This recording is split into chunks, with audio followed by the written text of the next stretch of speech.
In this video, I'm going to show you the forEach method. In the last video, we used an array called people, where I had 4 objects with the names of Star Trek characters and their shirt color. And we're going to use that same array again and call forEach on it. forEach is going to loop through every element in our array and simply return that to us within our function that we pass into it. So here we have an arrow function, and we're going to get the object for the person for every one. So it's just going to iterate through every one. And you can see that. I'm going to uncomment that out. And here in the output, here's the object for each element in the array. forEach is really just syntactic sugar for the for loop. The for loop will do essentially the same thing, but it is running the code inline. It's not calling a function, which under some circumstances can be slightly more efficient.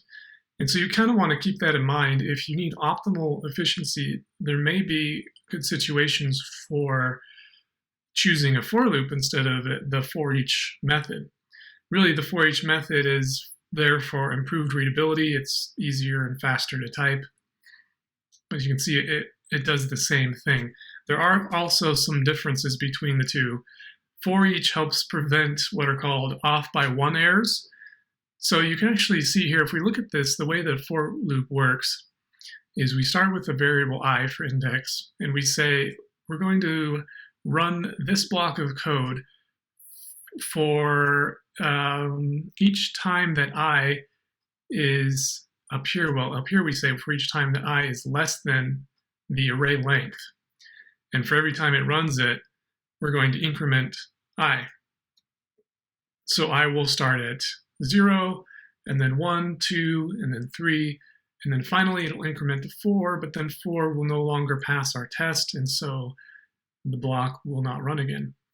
Well, look at what we did here. When we're writing a for loop instead of a forEach, we have a little bit more control over how we iterate over our array. And what if something like this happened? Here we're saying, what if I is less than or equal to people.length? Let's see what happens when we comment that out. Well, we get our 4 objects back again, but then we also got back undefined. Well, how did that happen? Well, like before, the block was run 4 times for index 0, 1, 2, and 3, but when it finally came to 4, this was incremented at the end, but then our test still passed that final increment, and then it looked in people, and there's nothing at index 4 because we only have 4 elements, and index 4 would represent the 5th one. And so that's something to keep in mind because those kind of errors are easier to avoid when you just call forEach. But there's trade-offs to that, and I'll go over a couple of them.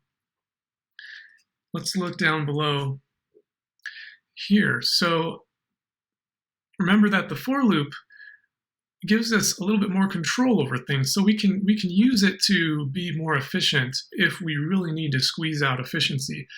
And often when you're looping over something, it's usually very smart to write your code as efficient as possible. And so look at what we've done here. In this case, we're saying we have the same for loop. This time I'm just have less than people.length. And we're saying if the shirt color is equal to red, then break out. And let's console and see. So what it did is it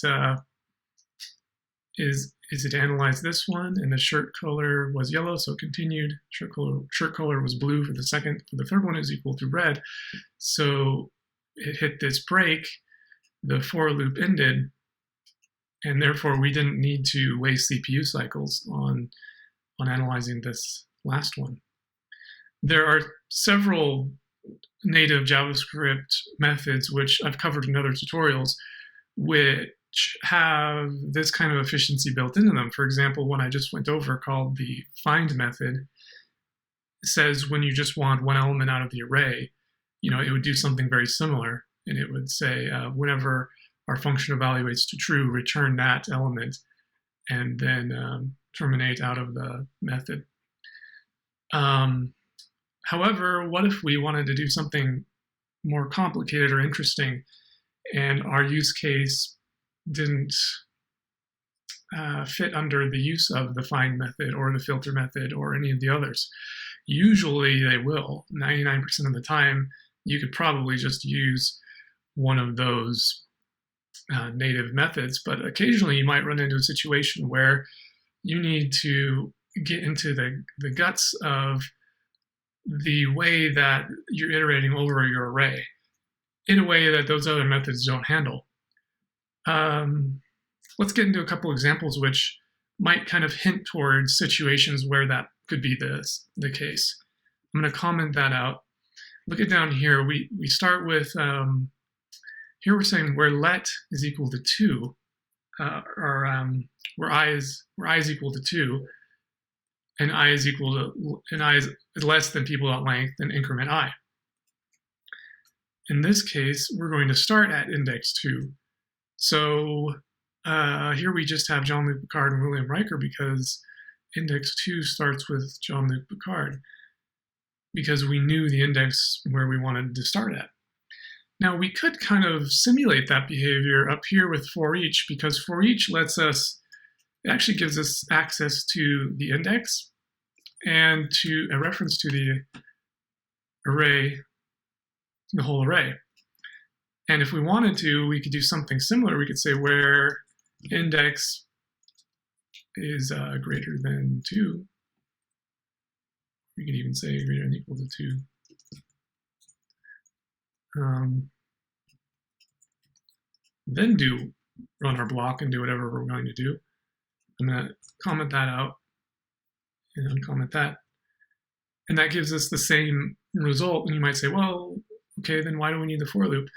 Well, what actually happened here in the JavaScript engine was forEach actually ran this block 4 times, but we only evaluated to true inside of it twice. Whereas down here, this block only ran 2 times. So there could be situations where you want to use the for loop just to get that extra efficiency out. Maybe if you're dealing with a very large array or with a lot of data. So it's good to keep that in mind. Let's look at a couple more.